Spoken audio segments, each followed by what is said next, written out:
sejahtera untuk kita semua. Bersyukur kita kepada Allah dengan ucapan Alhamdulillah, berselawat kita kepada Nabi dengan ucapan Allahumma shalli ala sayyidina Muhammad wa ala ali sayyidina Muhammad. Baiklah, pada pagi hari ini kita akan memulai acara kita pada hari ini. Tapi sebelum kita mulai, izinkan saya sebagai moderator untuk membacakan isi dari rangkaian acara kita hari ini. Yang pertama, pembukaan oleh protokol. Yang kedua, menyanyikan lagu Indonesia Raya. Yang ketiga, kata sambutan oleh kepala sekolah, yaitu Ibu Yenita Sari SPDI NPD. Yang keempat, doa yang akan dibacakan oleh Pak Liswandi. Kemudian yang keenam, kegiatan inti yang akan disampaikan oleh Ibu Desiana Muslim. Adapun judul acara kita hari ini adalah kegiatan Kombel di SMP 2 Negeri di SMP Negeri 2 Batin Solapan dan pembahasan tentang diseminasi budaya positif. Baiklah, satu, pembukaan oleh protokol, yaitu yang sudah dibuka oleh saya sendiri. Yang kedua, menyanyikan lagu Indonesia Raya. Untuk menyanyikan Indonesia Raya diharapkan Bapak Ibu untuk berdiri.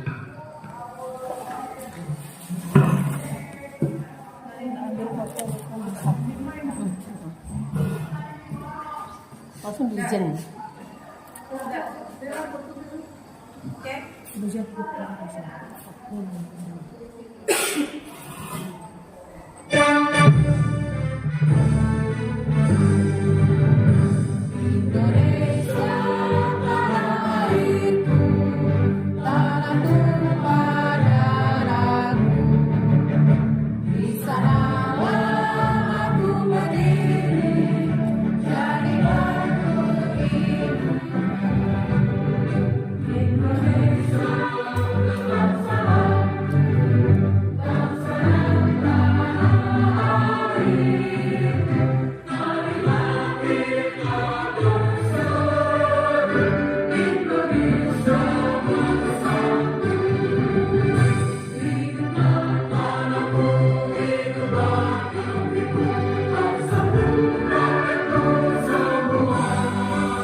Baiklah, kita lanjut acara kedua, yaitu kata sambutan.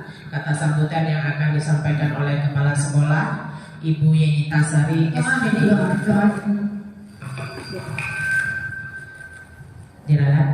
Baiklah, untuk acara selanjutnya yaitu doa yang akan disampaikan oleh Bapak Liswandi. Kepada Bapak kami persilakan.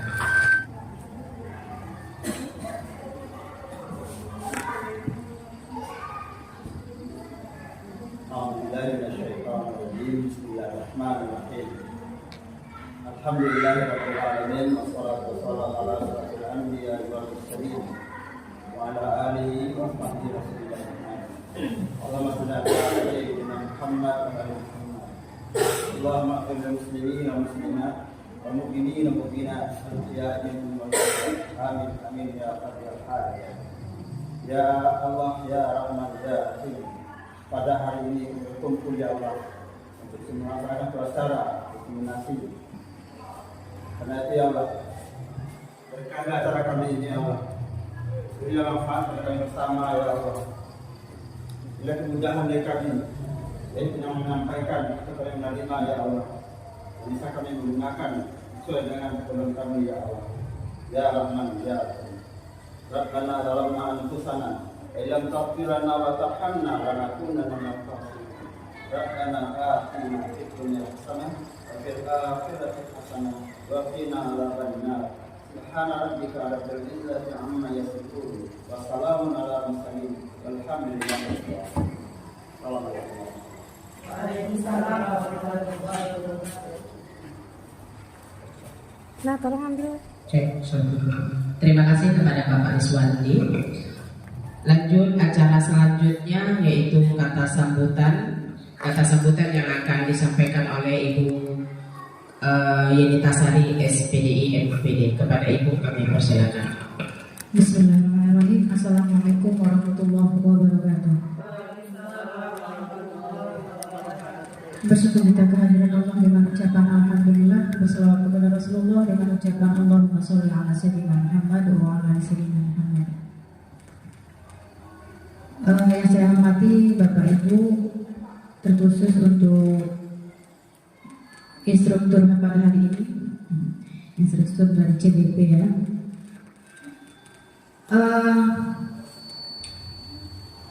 Kalau boleh usul, lain kali kalau memilih untuk yang mengikuti kegiatan itu yang biasa aktif lah. Karena kalau kita tunggu juga dari tadi nggak akan sampai juga. Ya kadisnya. Kalau untuk yang pertama kemarin saya pikir itu oke orangnya semua on time. 25 menit harus teledor waktu. Karena waktu itu kalau saya itu jam 10 menit itu penting bagi saya. 25 menit saya kejar dari rumah bersama rapat tadi bisa selesai acara, kita buka jam 8, setengah 9 saya mau ke ruangan mau sarapan. Tapi tidak juga bisa, mudah-mudahan tak lain selalu.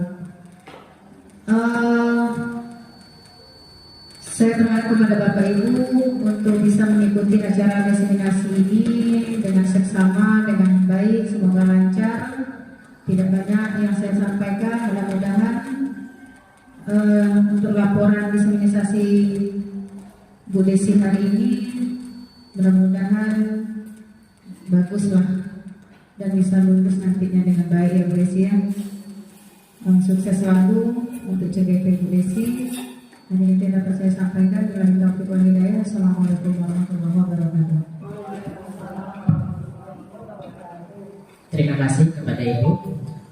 Baiklah, acara selanjutnya yaitu kegiatan inti. Kegiatan inti ini akan disampaikan oleh Ibu narasumber kita yang paling kece dan cantik, yaitu Ibu Desiana Musli. Kepada Ibu Musli kami persilakan.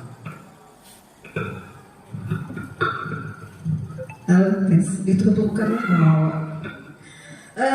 Bismillahirrahmanirrahim. Assalamualaikum warahmatullahi wabarakatuh.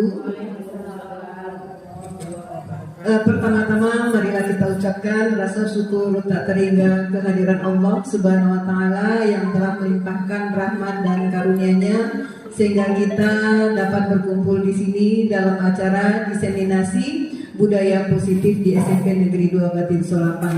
Selanjutnya selawat beriring salam tak lupa kita kirimkan kepada baginda Rasulullah dengan ucapan Allahumma sholli ala sayyidina Muhammad wa ala ali sayyidina Muhammad. Semoga nanti di akhir zaman, di akhir masa kita mendapatkan syafaat dari beliau. Amin, amin ya robbal alamin. Terima kasih kepada Ibu Kepala Sekolah yang turut hadir dalam acara ini. Dan terima kasih juga kepada teman-teman semuanya karena sudah meluangkan waktunya untuk mengikuti acara ini. Sebelum saya paparkan, tolong Bu Ratna operator satu Bu. Makasih ya. Nanti nama Bu Ratna ada nanti. Oh udah. Absen. Ini gimana muternya? Bapak Ibu semuanya, langsung saja. Sebenarnya acara yang kita buat hari ini bukan acara saya 100%. Cuma ini acara kombel kita. Kita punya kombel sekolah, namanya kombel belajar SMP Negeri 2 Batin Solapan, ada di PMM. Ini perdana acara kita buat setelah kita rancang beberapa waktu kemarin. Ketuanya adalah Ibu Kepsek kita sendiri dan penggerak Kombel kita adalah Bu Juli Lestari. Jadi saya di sini hanya sebagai berbagi praktik baik di Kombel kita. Jadi Kombel kita itu kegiatannya salah satunya adalah ini. Nah jadi sekali lagi, jadi ini nanti kalau kita ikutkan besar pengaruhnya untuk kita. Makanya yang dikirim kemarin oleh Bu Juli Lestari itu banyaknya wali kelas. Jadi semoga nanti setelah kita mengetahui materi yang saya berikan nanti, kita bisa mempraktekannya pada semester awal nanti. Karena ujung-ujungnya wali kelas yang akan bergerak untuk membuat apa yang kita bahas hari ini. Ya Bapak Ibu ya, nah, terima kasih sekali lagi. Baiklah, sebelum kita mulai, kita sedikit ice breaking dulu, biar tidak kena kenut kepala untuk masih pagi. Ice breaking ini cukup pakai tepuk tangan saja. Contoh ya, semangat satu. Kalau semangat satu, bunyi tepuk tangannya pak dum, berarti 2 kali. Nah, itu semangat satu. Ujung kata-katanya ha, murah saja. Coba dites Bapak Ibu. Maaf ya, ayo semangat ayo. Semangat satu. Oke, bagus. Semangat 2. 1, 2, 3. He. Sama pak dum he. 2, 2, 1 he. 2 kali tepuk, 2 kali 1 baru he. Itu semangat 2. Semangat 3-nya oke. Itu saja. Iya. Ya. Kita coba. Ha, he, oke. Semangat 1. Ha. Semangat 2. He. Oke. Sabar Pak. Semangat 3. Semuanya. Bu Desi, Bu Ningma nggak connect. Iya, tangannya dia ini agak apa sedikit, masih hitung-hitung. Sekali lagi ya, Bu Ningma, konsentrasi. Semangat 1. Cepat kali hanya. Bella, sabar Pak. Semangat 1. Semangat 2. Semangat 3. Oke. Tepuk tangan masyarakat. Nah, tepuk tangan masyarakat banyak-banyak ya. Terima kasih Bapak Ibu semuanya. Baiklah. Breaking itu perlu kita buat di setiap kita mengajar.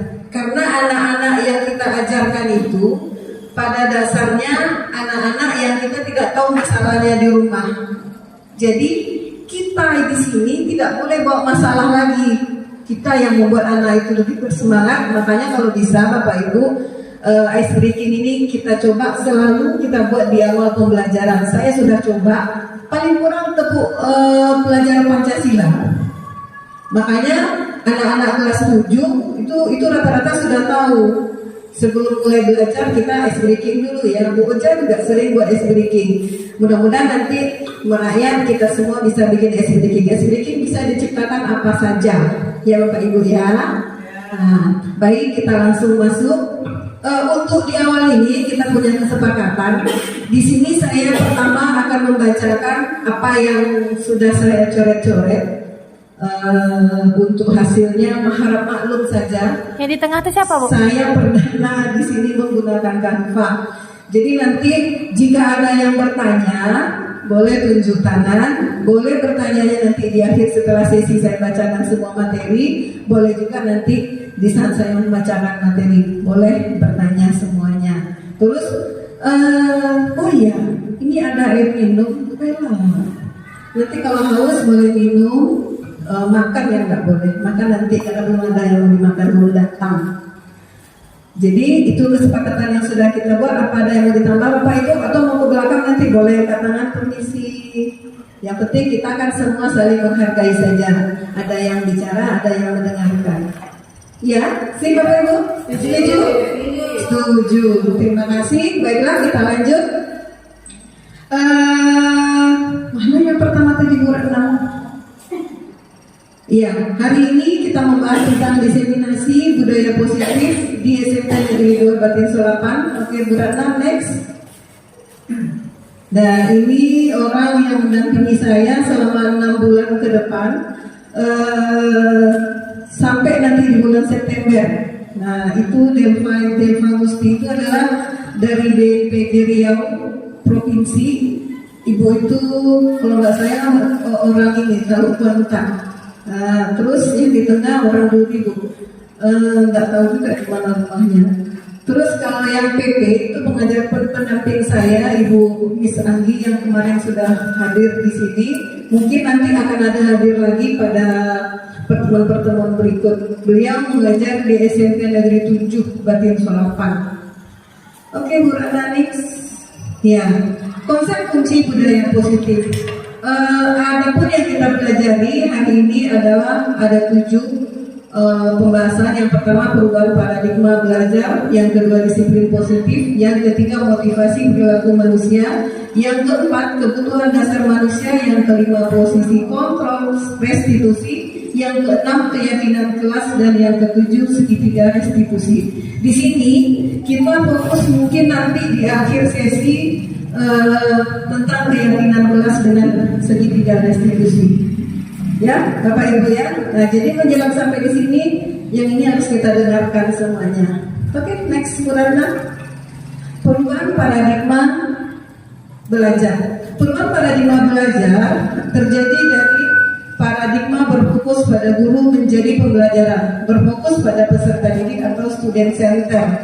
Sistem pembelajaran pendidikan paradigma lama menempatkan siswa sebagai objek pembelajaran, bukan individu yang aktif mengkonstruksi pengetahuan dan menemukan makna belajarnya sendiri. Pembelajaran paradigma baru atau kurikulum merdeka merupakan pembelajaran yang berorientasi pada penguatan kompetensi dan pengembangan karakter yang sesuai dengan dimensi pelajar Pancasila.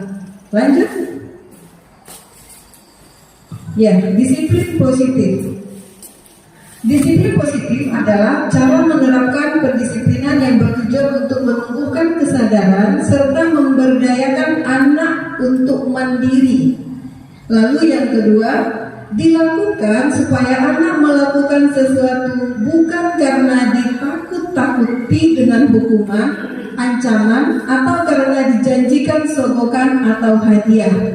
Lalu disiplin positif perlu diterapkan baik dalam lingkungan keluarga maupun lingkungan sekolah. Dan yang keempat, dengan menerapkan disiplin positif diharapkan tindakan kekerasan dapat dihindari. Kalau kita perhatikan seperti yang poin B, disiplin positif dilakukan supaya anak melakukan sesuatu bukan karena ditakut-takuti atau hukuman, ancaman. Ini kan yang sering kita buat. Oh, tolong ya anak, kamu tidak boleh begitu. Kalau kamu kerjakan itu, awas ya, nanti ibu cubit, nanti ibu suruh berdiri di depan. Kiranya itu tidak boleh, Ibu. Jadi kita dengan anak tidak boleh memberikan hukuman atau ancaman atau menjanjikan sesuatu untuk sogokan. Misalnya hari ini kamu tidak boleh kemana-mana ya, diam di tempat. Lalu kalau kamu diam di tempat, ibu kasih kamu pinang. Contoh nih, itu juga tidak boleh. Itu kurang efisien. Karena kita mendidik anak itu bukan karena ada unsur dari luar, kalau bisa dari dalamnya, dari faktor internalnya dia untuk bisa berubah. Jadi memberikan hukuman, mengancam anak, atau kita memberikan sesuatu kepada anak dengan tujuan tertentu, itu juga kurang efisien. Jadi ini adalah model pembelajaran paradigma lama. Ini harus kita rubah karena sesuai dengan kurikulum kita sekarang, yaitu kurikulum merdeka, di mana anak itu adalah sebagai student center. Sekali lagi, saya di sini kan hanya berbagi saja, karena saya juga seperti itu dulunya. Kita di sini bocah ada Budi Kantin. Karena dulunya kita merasa anak itu kan harus ngikut dengan kita. Karena kalau kita masuk, kalau bisa anak itu kan mendengarkan kita, nggak ada yang bergerak, nggak ada yang bercerita kan begitu. Jadi itu kiranya tidak boleh begitu caranya. Karena anak itu sendiri datang ke sekolah, kalau perlu kita tahu, tidak semua anak itu yang hidupnya bahagia. Nah, rata-rata kalau kita lihat anak-anak kita, ada yang bapak mamanya broken, maaf cerita, ada yang kehidupan ekonominya yang luar biasa susahnya, sehingga mungkin tadi dia tidak makan, atau tadi mungkin dia mendengarkan cerita orang tuanya yang menyedihkan, tiba-tiba di sekolah kita pun marah-marah. Nah, jadi itu juga kurang efisien, karena anak itu tidak akan menerima pembelajaran dengan baik kalau kita paksakan apa yang kita mau. Jadi itu dia ya Pak Ibu ya. Nah, jadi itulah sedikit tentang budaya positif. Inilah nanti untuk menghindari hal-hal yang seperti itu, itulah gunanya kita nanti adanya keyakinan kelas. Oke, next Purana. Ya, motivasi perilaku manusia. Diane Gosen menyatakan ada 3 motivasi perilaku manusia. Yang pertama, untuk menghindari ketidaknyamanan atau hukuman. Yang kedua, untuk mendapatkan imbalan atau penghargaan dari orang lain. Dan yang ketiga, untuk menjadi orang yang mereka inginkan dan menghargai diri sendiri dengan nilai-nilai yang mereka percaya. Nah, ini jelas ya Bapak Ibu, untuk menghindari ketidaknyamanan atau hukuman, ini motivasi perilaku manusia. Lanjut Bu Ratna. Ya, kebutuhan dasar manusia merupakan hal yang harus terlebih dahulu terpenuhi agar manusia dapat bertahan hidup dan melanjutkan hidupnya. Apa kebutuhan dasar manusia yang harus kita penuhi? Ada 5. Yang pertama, kebutuhan bertahan hidup, kebutuhan kasih sayang dan rasa diterima, lalu kebutuhan kesenangan dan penguasaan serta kebebasan. Jadi ini nanti dasar terjadinya munculnya masalah kepemukaan dari murid. Rata-rata inilah penyebabnya. Kenapa murid itu kalau datang ke kelas dalam keadaan mengantuk? Pasti ada sebabnya. Ya, jadi salah satu yang menyebabkannya itu adalah kebutuhan dasarnya ini mungkin yang dia tonjolkan. Seperti anak kita ada yang MPO mungkin ya Bapak Ibu, MPO luar biasa.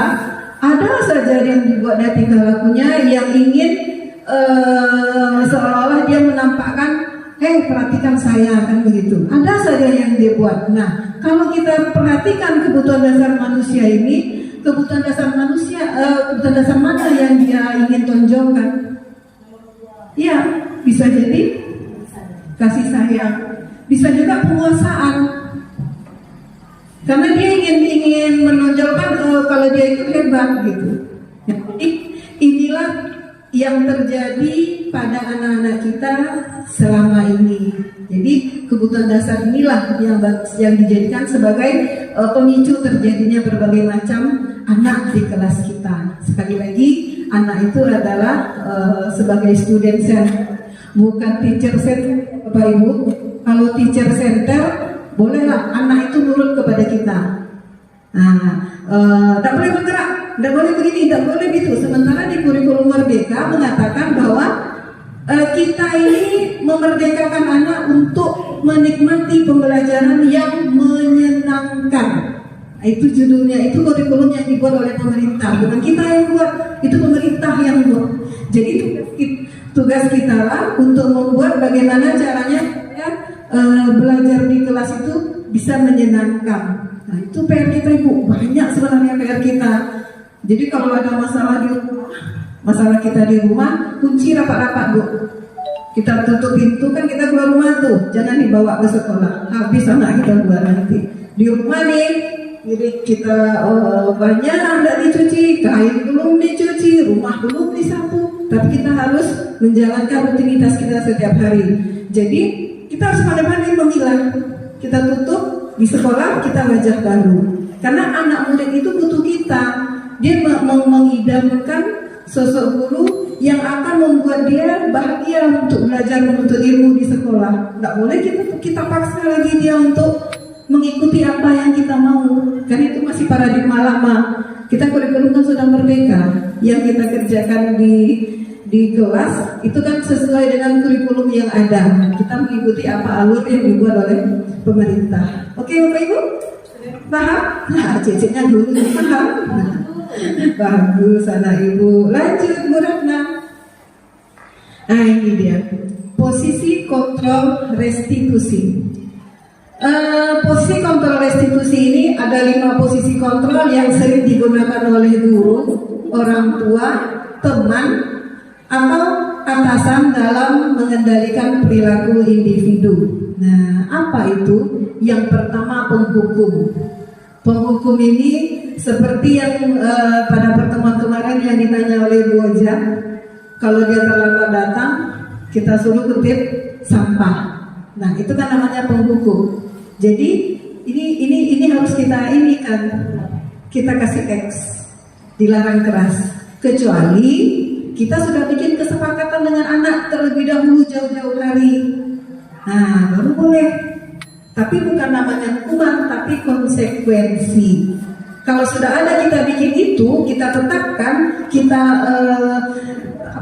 kita bakukan, kita tempel di mana namanya kita buat di kelas, di dinding atau di mana, itu boleh kita kasihkan untuk menghukum anak, tapi namanya bukan menghukum tapi konsekuensi. Sebelumnya untuk membuat itu kita kan harus kita bicarakan.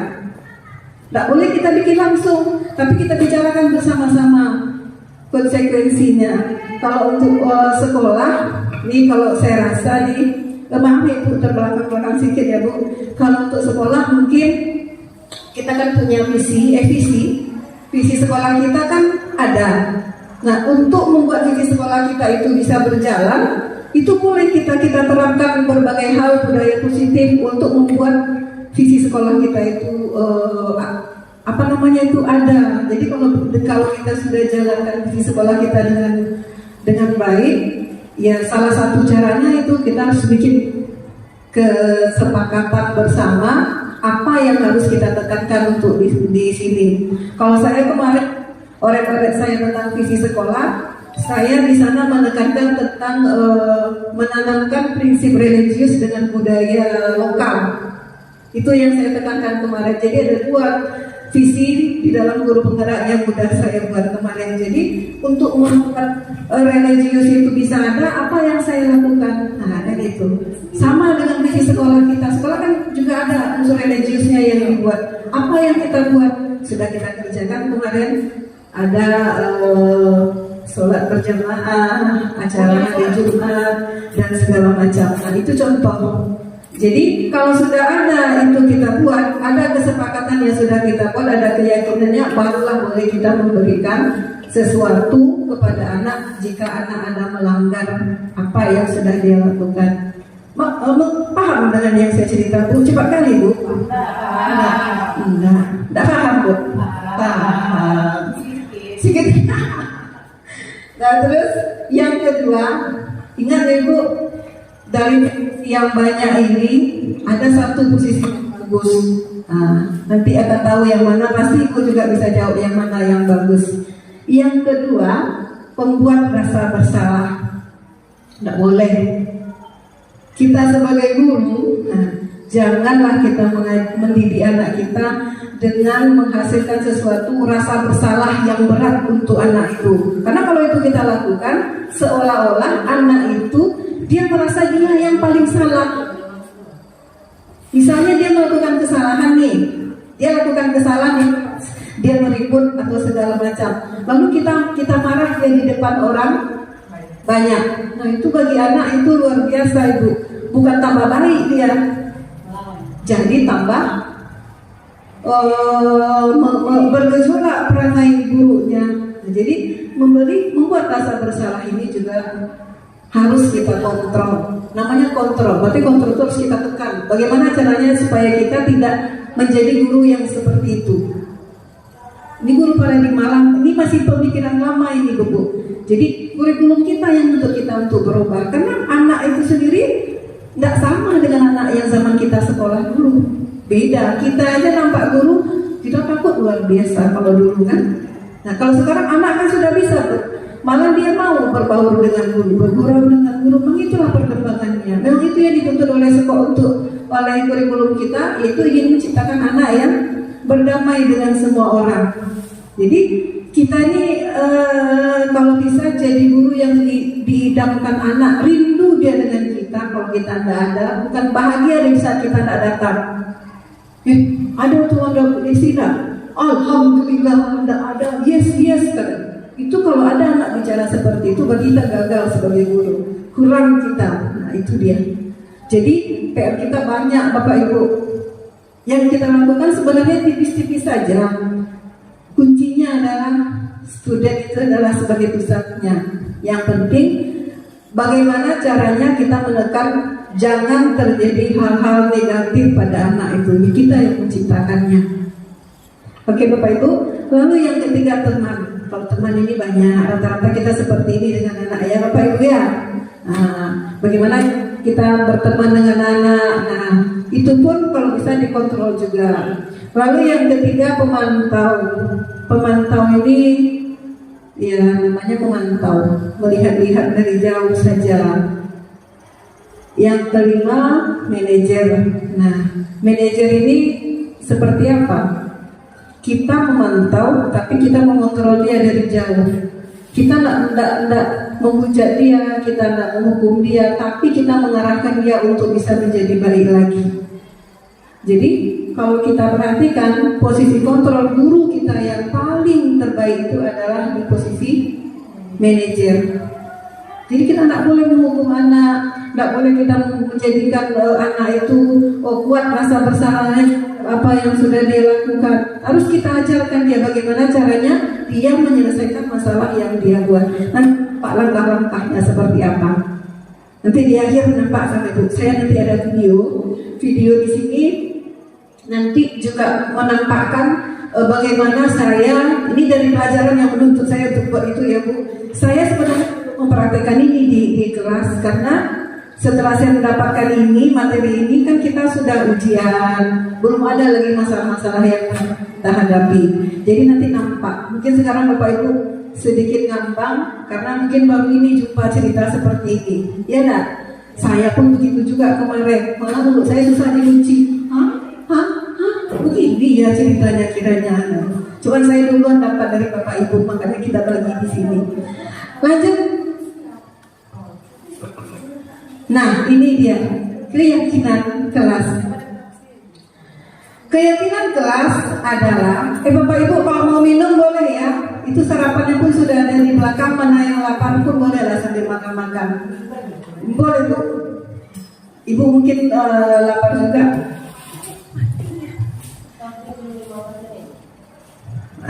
Tidak usah dibeli lanjut aja, karena dia jalan terus. Mati Bu. Mati. Ini di kameranya Bu. Ya, tapi Bu harus jaga di sana terus lilinnya. Pawang dong saya. Ya. Keyakinan kelas adalah persetujuan yang dibuat bersama antara guru dan murid, kemudian akan ditaati bersama, yang bertujuan untuk menciptakan lingkungan belajar yang kondusif. Pasti Bapak Ibu mau kan di dalam kelas itu tidak ada anak yang meribut, tidak ada anak yang lari-lari, kita bicara didengarkan, mau kan seperti itu? Semua guru mau hal yang seperti itu. Tapi ada trik untuk melakukan bisa menjadi seperti itu tanpa perlu kita menjadi sosok guru yang seperti posisi kontrol tadi. Lalu contoh, setiap anggota kelas perlu saling menghormati. Ini contoh keyakinan kelas yang sudah disepakati bersama. Terus berkomitmen terhadap setiap tugas. Nah, ini bisa muncul begini. Ada sebelumnya.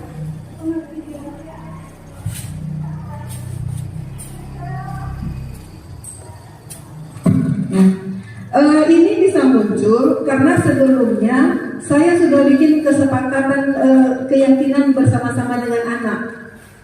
Nanti anak itu kita kumpulkan, anak kelas kita ini biasanya kita buat di awal tahun pembelajaran. Pas nanti semester 2 masuk, kita buatlah ini. Boleh kalau wali kelas yang membuat, berarti wali kelas ini wajib dia tempel nanti di dinding kelasnya, supaya anak ingat bahwa yang dibuat ini adalah hasil dari kesepakatannya. Kalau untuk guru bidang studi, dibuat juga. Boleh ditempel di kelas, boleh. Terserah bagaimana kesepakatan dengan anak-anak kita. Guru IPA, ini kesepakatan guru IPA, ini kesepakatan dengan guru ini. Penuhlah diri kita dengan segala macam, supaya anak itu ingat bagaimana kesepakatan yang dibuat dengan kita.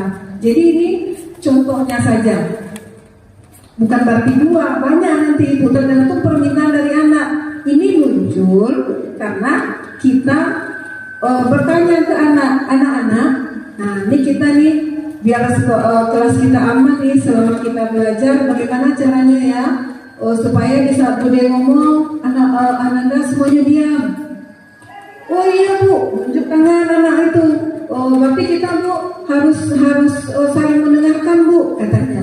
Dia tulis, nanti ditulis ditempel ke depan, atau ditulis papan tulis juga boleh. Nanti nampak caranya bagaimana. Pokoknya teorinya seperti itu yang nanti. Dari apa yang sudah kita sepakati dengan anak nanti, barulah muncul keyakinan kelas atau kesepakatan kelas. Keyakinan dulu baru namanya kesepakatan kelas. Kita yakini sama-sama, setelah itu kita sepakati. Itulah yang harus kita dibuat anak selama dia belajar di kelas itu. Terbayang sedikit ibu? Terbayang? Bapak terbayang pak? Terbayang kan? Sedikit. Nanti bapak. Lanjut Bu Ratna. Ini dia. Ini cara mengatasi masalah tanpa masalah. Segitiga restitusi adalah merupakan proses untuk menciptakan kondisi bagi murid untuk memperbaiki kesalahan mereka, sehingga mereka dapat kembali pada keyakinan keras dan menumbuhkan budaya positif dalam dirinya. Jika ada anak bermasalah, anak kita ini kan 1001 masalahnya, ya enggak Bu? Bapak, banyak. Bagaimana cara kita menyelesaikannya? Nah, ini di sini nanti nampak langkah-langkahnya seperti apa.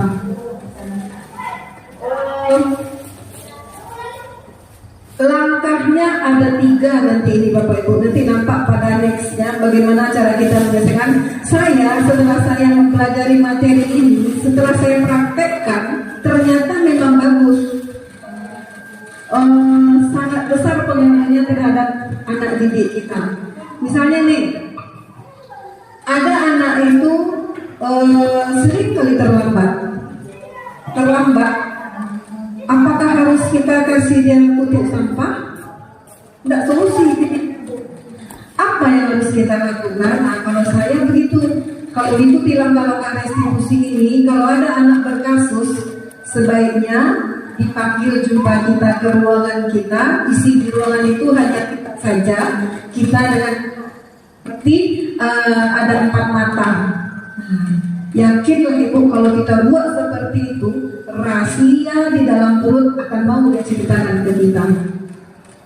Setelah kita panggil, nah kita tanya, kenapa dia buat seperti itu? Pasti dia mengungkapkan pendapatnya. Saya terlambat terus bu, karena saya tidak punya sepatu, contoh. Atau saya terlambat karena orang tua saya selalu mengantarkan adik saya dulu, baru saya bisa pakai Honda atau keretanya bu, karena sekolahnya dari rumah mungkin jauh.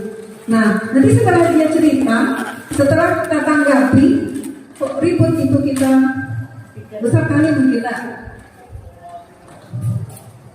Iya. Halo tes. Halo. Udah. Halo Bu Vera.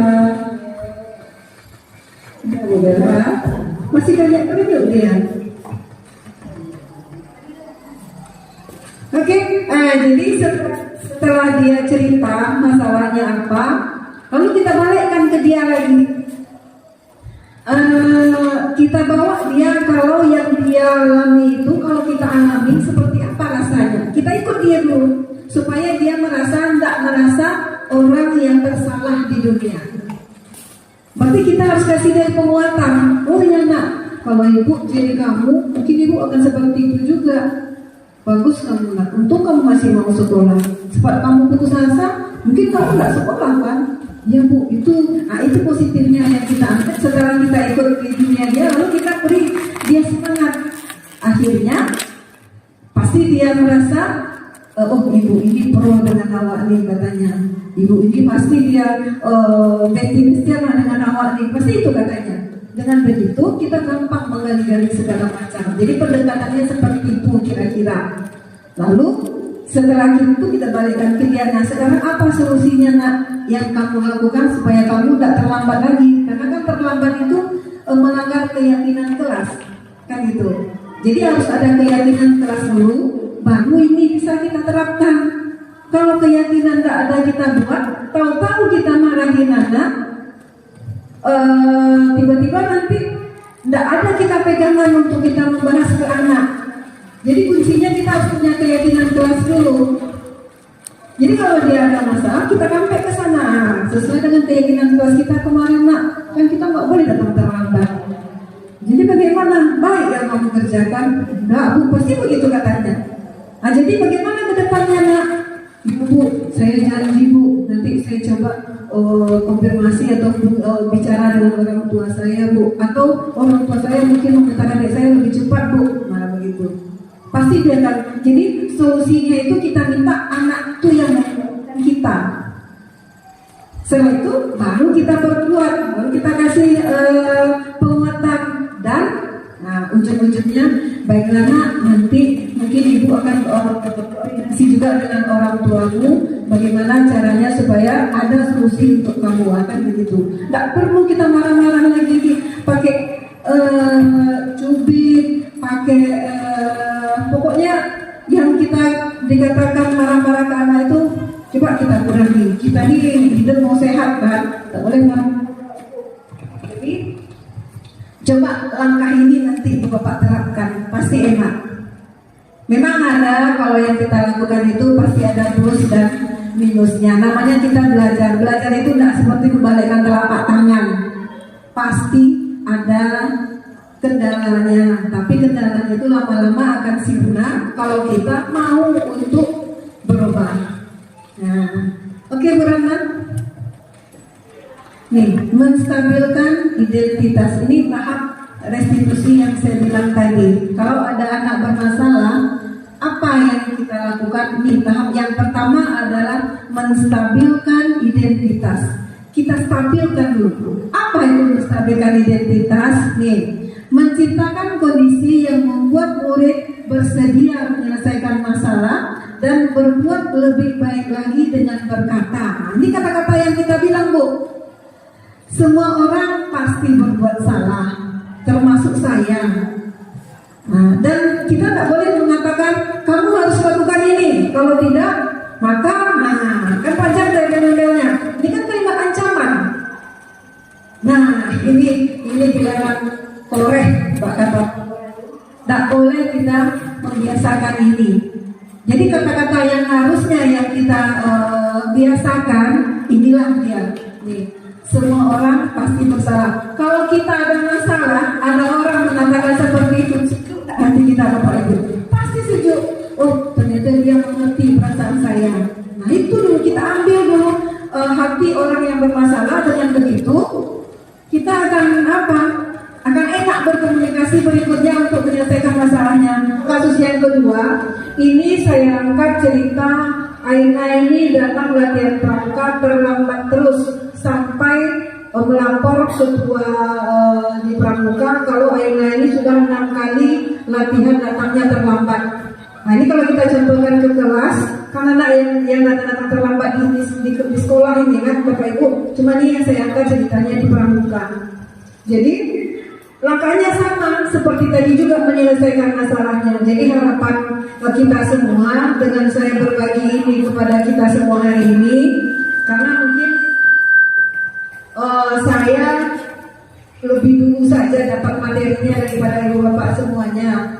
Makanya saya wajib menyampaikan ini. Tapi kalau bisa, yuk sama-sama jika ada anak bermasalah, inilah langkah yang harus kita lakukan. Jadi langkah segitiga inilah sangat, kalau kita cermati sangat jitu lah untuk menyelesaikan masalah besok. Bikin kesepakatan, mau guru bidang studi, mau guru wali kelas. Makanya yang diundang itu terutama tadi wali kelas, guru bidang studinya ada beberapa. Cuma mungkin ada kesibukan, makanya tidak banyak yang bisa ikut. Oke Bu Rahma? Oke Bapak Ibu semua?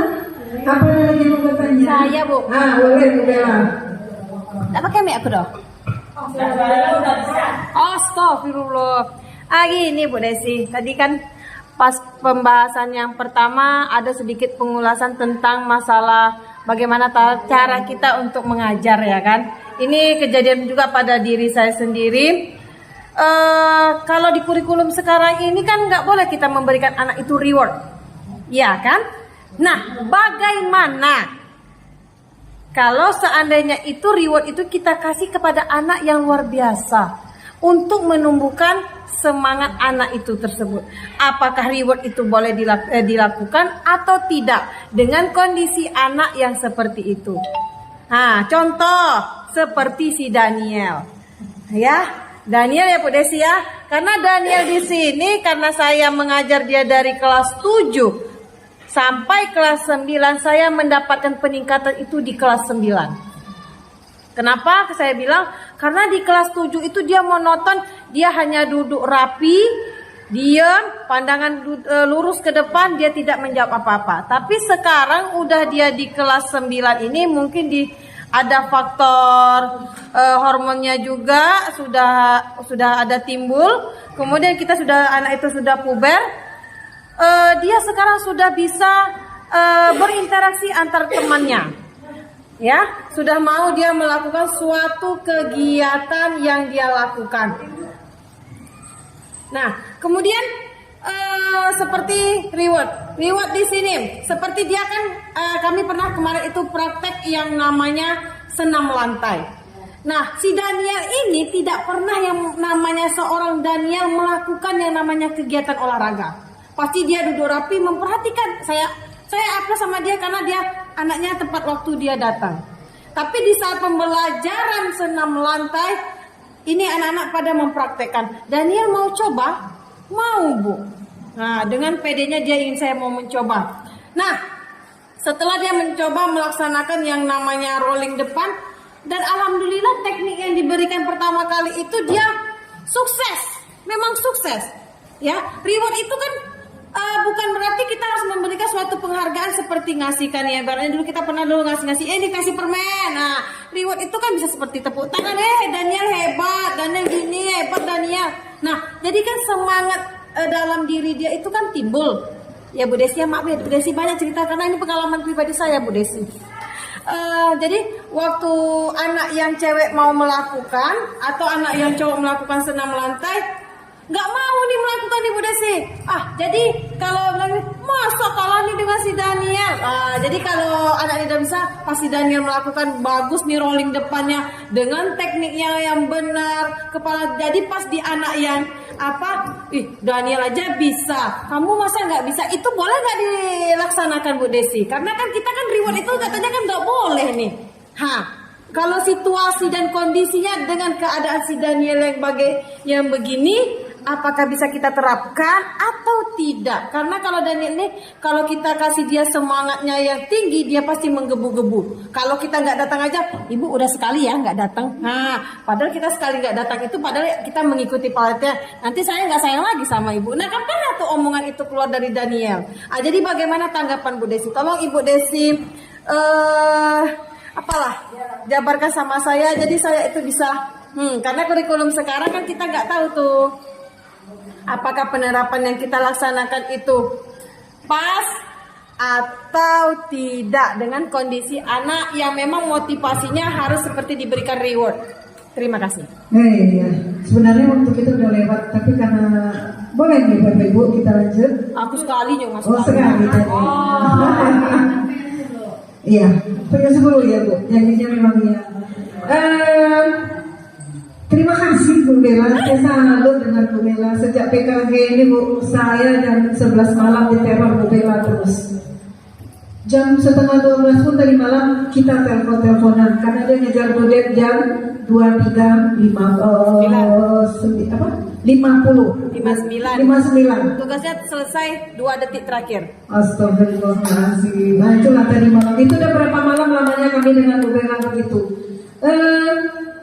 Memang Bu Bella, ingat Bapak Ibu, terima kasih ya Bu Bella sudah mengingatkan saya dengan Daniel. Karena terus terang saya pun sama dengan Bu Bella. Kalau tidak masuk di kelas Daniel, ditandainya Bu. Hei Bude, sudah 2 kali ya Bude tidak masuk. Padahal awak pergi pelatihan, awak ada acara apa gitu. Bukan sengaja. Sudah 2 kali ya Bude. Besoknya jumpa lagi. Bude, dihitungnya sampai 6 kali saya tidak masuk katanya. Jadi memberi reward. Nah ini tadi kan ada 2. Ada faktor dari internal, ada faktor eksternal. Jadi biasakan kita ini memberikan reward kepada anak itu dari internalnya. Jadi kalau kita ngasih hadiah berupa benda, itu kan dari luar Bapak Ibu. Kalau dari luar pengaruh yang didapat dari anak ke anak ini, takutnya anak ini bekerja karena mengharapkan reward kita tadi. Nah, jadi untuk menumbuhkan reward kita yang bisa muncul dari diri anak itu dari dalam, nah itu kita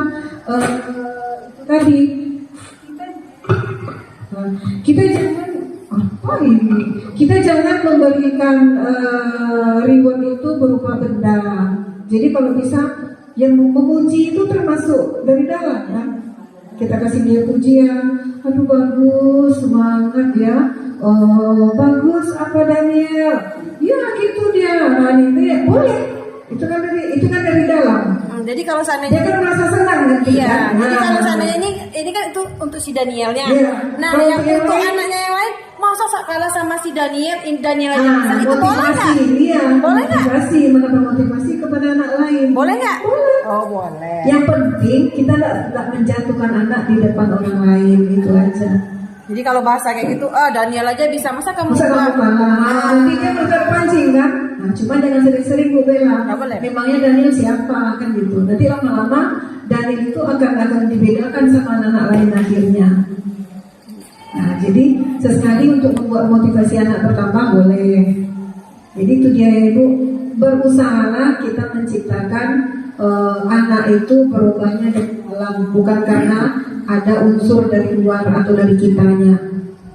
Besok misalnya nih, asal nampak Budi, kata cari dasi dia, cari ikat pinggang dia, cari sepatu macam-macam dia cari. Berarti selama ini kan saya begitu. Kalau udah pakai dasi, saya suruh cari rumput. Itu salah. Itu kurang efisien, bukan salah, kurang efisien kiranya. Jadi seolah-olah dia menaati peraturan karena saya kan begitu. Jadi kalau bisa dia menaati peraturan itu karena memang dari dianya sendiri. Itulah kita kembali ke keyakinan kelas tadi. Di keyakinan kelas itulah kita buat item itu untuk menciptakan disiplin tadi itu. Bagaimana? Kan lama-lama nanti kalau sudah terbiasa, udah 1 guru, 2 wali kelas, 3 semua wali kelas membuat, semua guru bidang studi sudah mulai membuat, otomatis budaya positif yang kita inginkan tanamkan kepada anak sesuai dengan nilai-nilai keyakinan yang sudah kita buat.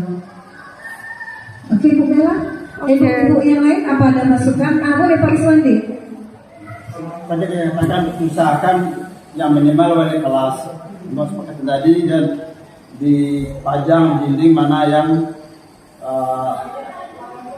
telah dikatakan disepakati bersama itu akan dijalankan. Nah di sini yang saya maksud, kalau tidak ditempel dinding bagaimana, cuma kita sepakat dengan anak, apakah boleh kurikulum sekarang ini? Karena kalau semua guru yang membuat ditempel di dinding, kebayangkanlah gitu ya pada jadinya. Itu yang pertama. Yang kedua, setelah semua tindakan yang ada tadi disampaikan untuk membuat kondisi yang harmonis dan lebih lebih dekat antara guru dan anak, tidak ada rasanya kesan-kesan, apalagi memang ada tekanan, memang seakan itu dia hidup seperti ibu dan anak, seandainya itu belum juga bisa diterapkan atau dilaksanakan oleh anak. Macam kita mau pacaran, sekira penyampaian secara pribadi oleh wali kelas, guru segala macam, waktu pembina upacara, terkadang cukup lembut menyampaikannya. Tapi yang belum juga, dan kami mungkin dengan nanti anak dalam lokal disampaikan kepada OSIS yang disampaikan kalau saya nanti Bapak, ya Bu, dia cepat, tapi lapangan tidak ada. Belakangnya itu semua agak agresif dan itu mesti kali dia kan, berondok dia. Nah, saya ngasih ini yang lakukan masih seperti itu juga. Apa langkah kalian tanah? Terima kasih. Ya, terima kasih Pak Iswanti. Sebelum saya mencoba menjawab, apakah ada dari Bapak Ibu yang mau mencoba menjawab sesuai dengan yang kita dapat tadi? Ada? Iya, salah. Ada. Mujeli terlambat sih. Mungkin saya coba ya, cuman nggak tahu hari ini jawabannya benar atau salah, karena sebenarnya kita itu kan tidak ada yang benar dan tidak ada yang salah. Semuanya itu benar. Yang salah itu adalah tidak melakukan, kan itu. Sampai kita coba ke segitiga restitusi tadi, berapa? Pak Liswandi tanyakan tadi, jika kesepakatan kelas itu tidak ditulis, apakah boleh, kan begitu? Sebenarnya kalau nggak ditulis kira-kira gimana Bapak Ibu? Kalau nggak ada kita permanenkan, kita tempel atau kita nampakkan, apa yang terjadi kira-kira Bapak Ibu? Ya. Menurut kita jelaskan harus begitu. Iya Bapak, sebaiknya begitu ditempel. Jadi dengan ditempel, anak-anak itu ingat ya, oh ini berarti kesepakatan yang sudah kita buat kemarin. Iya ya. Dengan begitu mudah-mudahan anak kita ingat dengan apa yang dari sepakatinya dengan guru-guru itu. Saya yakin keyakinan kelas yang kita buat akan jauh berubah dengan keyakinan kelas yang dibuat oleh wali kelasnya. Itu kan wali kelas itu kan mengajar juga di kelas yang sama. Pasti wali kelas itu membuat kesepakatan bukan untuk dirinya dengan anaknya, tapi juga termasuk kepada guru bidang studi juga. Saya yakin seperti itu. Soalnya selama ini mungkin dengan nyolok satu, saya dengan anak itu sejak saya masuk sini tetap kesepakatan dahulu. Ya. Makanya apa yang saya lakukan tetap saya lakukan mulai dan kadang larang. Ya. Tetap lanjut. Kenapa? Saya sepakat dengan anak. Ya. Kadang 2 minggu seminggu pertama atau kali masuk itu saya tidak ngajar. Ya. Nyerasa untuk kesepakatan dia di luar anak semua. Karena betul tengok kadang anak di luar saya terus membuat yang tak ini itu. Dan hal itu lain dilakukan. Cuma tidak tertulis. Ya, boleh.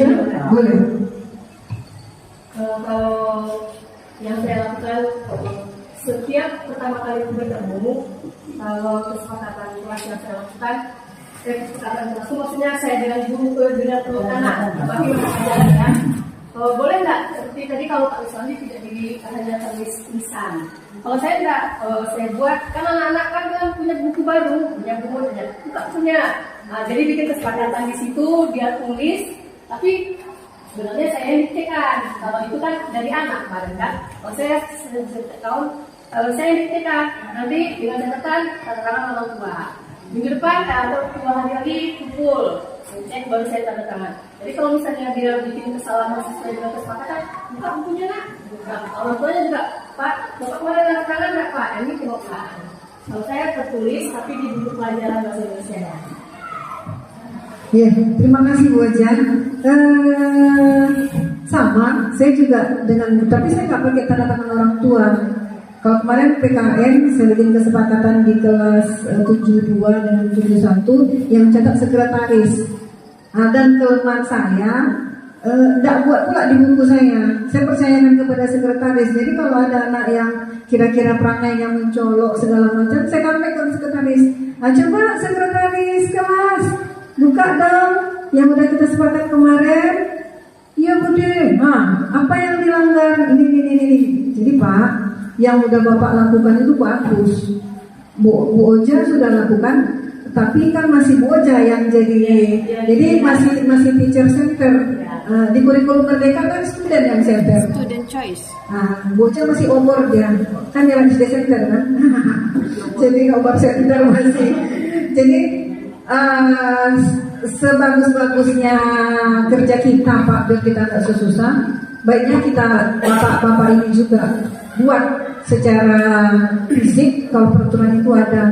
Jadi kalau hanya kita bikin iya, jadi takutnya itu kita lupa, anak lupa. Jadi kalau bisa dibuat, boleh dengan cara Bu Oja, tapi Bu Oja kan tadi masih Bu Oja yang membuat aturannya. Itunya aja yang dirubah Bu Oja. Memang kita juga finishnya, tapi kan kita hanya membuat kata-katanya kata-kata positif. Anak-anak kan rata-rata membuat tidak boleh memukul teman. Memukul kan masih kata-kata negatif. Kan itunya yang harus kita hilangkan. Berarti kita pikirkan apa kata-kata untuk mengganti kata-kata memukul. Menyakiti juga negatif Pak.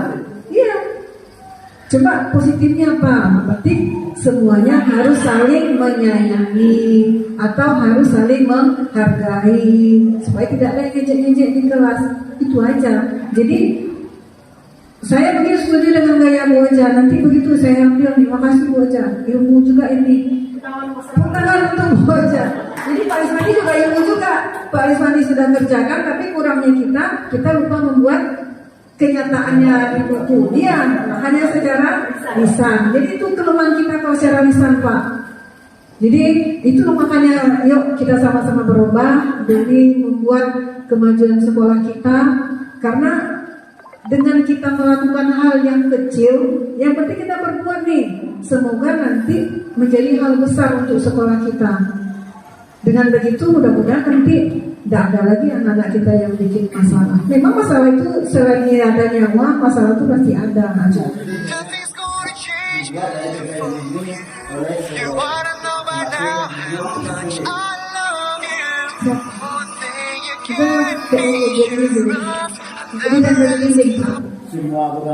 Ya tergantung. Kalau Bapak mau ditempel di dinding, Bapak tinggal membuat ini dengan wali kelasnya. Tidak apa-apa, tapi dengan cara Bu Oja tadi boleh juga. Iya. Sampaikan ke orang tuanya. Jadi orang tuanya pun kalau ada anaknya bermasalah kita panggil, dia nggak apa lagi. Kadang-kadang anak kalau dipanggil orang tua kan dia takut. Ya, Pas. Jure itu akan demikian karena kita sudah ada lembaran yang bertanda tangan satu Ya. sekolah. Oh itu, kayaknya kurang juga apanya kan Pak? Iya. Iya. Dua nanti itu dasarnya. Iya itu dasarnya peraturan pertama. Iya. Waktu dia baru masuk ya Pak, ada peraturan yang harus ditaati oleh anak, Bu Ros ya. Kan anak baca kan ya Bu Ros. Nah, ya. Harusnya anak-anak tuh ingat ke sana. Cuman itu kan masih kita yang buat, bukan anak. Nah, tadi tabu ini pada dulu. Ya. Dilakukan dari berapa? Ini dalam tidur lah satu. Ini juga ada. Boleh Bu Ros? Oh pakai mic.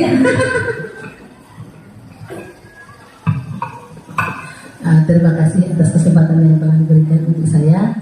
Kalau saya bukan bertanya tapi usul.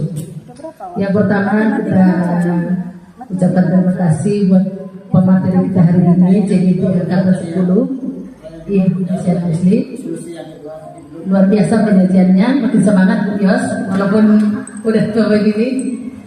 Begini Bu Desi, kalau saya punya usul seperti dikatakan Bu Oja, saya juga pribadi kalau sekarang kita sebut keyakinan kelas, kalau dulu kita cenderung ke tata tertib ya kan, itu juga sudah tertempel tuh melalui kesiswaan dulu ya kan Pak Andi.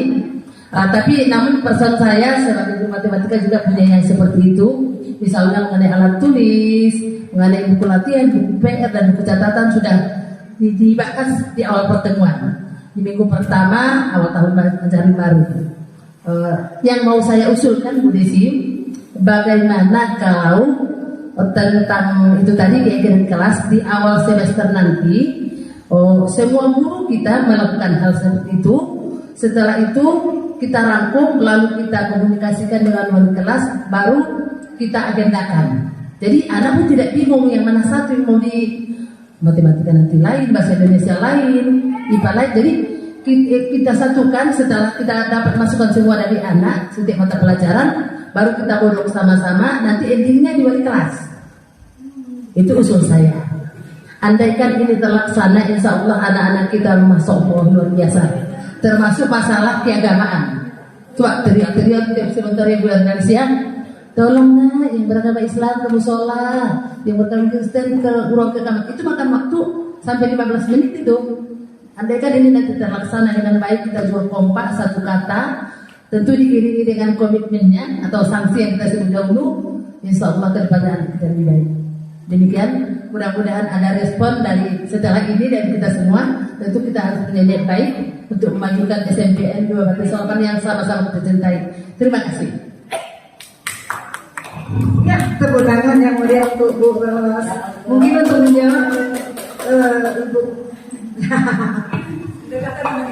Nih, materinya bagus ini, sangat menarik. Makanya tak terasa waktu dari 10 lewat. Ada apa nak? Boja, nanti esanya? Nah, nanti lagi ada cara ya. Cik, sama saya hidup ini apa? Ini bapaknya kurang pandai memegangnya. Sampai diukur gaya ya. Dari awal keterangan mati berikan isi ini. Ini mungkin dalam Ada apa mikir lagi Bu?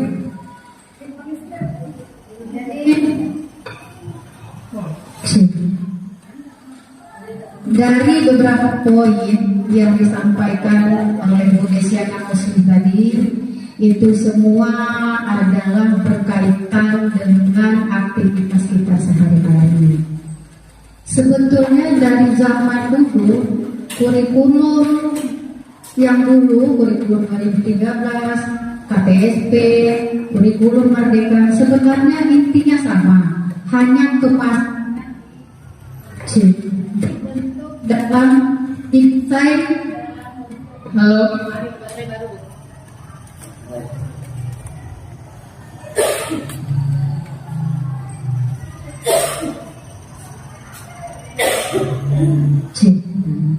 Sebetulnya intinya sama, itu tujuannya itu hanya dibentuk atau didesain dalam bentuk yang berbeda, ya kan? Sebetulnya tujuannya sama. Kalau mengenai student center yang diterangkan oleh Bu Desi tadi itu dalam proses pembelajaran, student center itu dia ada dua itu, dalam bentuk kegagalan, kemudian dalam bentuk berpikir kritis. Kenapa anak diajarkan dalam dua bentuk kegagalan dan bentuk berpikir kritis? Yang pertama, kegagalannya itu yang dimaksud biarkan anak belajar dari kesalahannya. Kemudian yang kedua, berpikir kritis dengan apa yang dia lakukan, supaya bisa anak itu mengembangkan keterampilannya dalam belajar. Itu duanya. Maka kurikulum Merdeka ini student center itu harus, ya. Jadi anak yang kita terapkan, anak yang kita utamakan, bukan kita. Kemudian yang kedua mengenai visi tadi ya Bu Desi ya. Kalau visi itu setiap, jangankan sekolah, setiap kita pribadi punya visi. Jadi kalau Bu Desi dari kemarin saya dengar sampai tadi,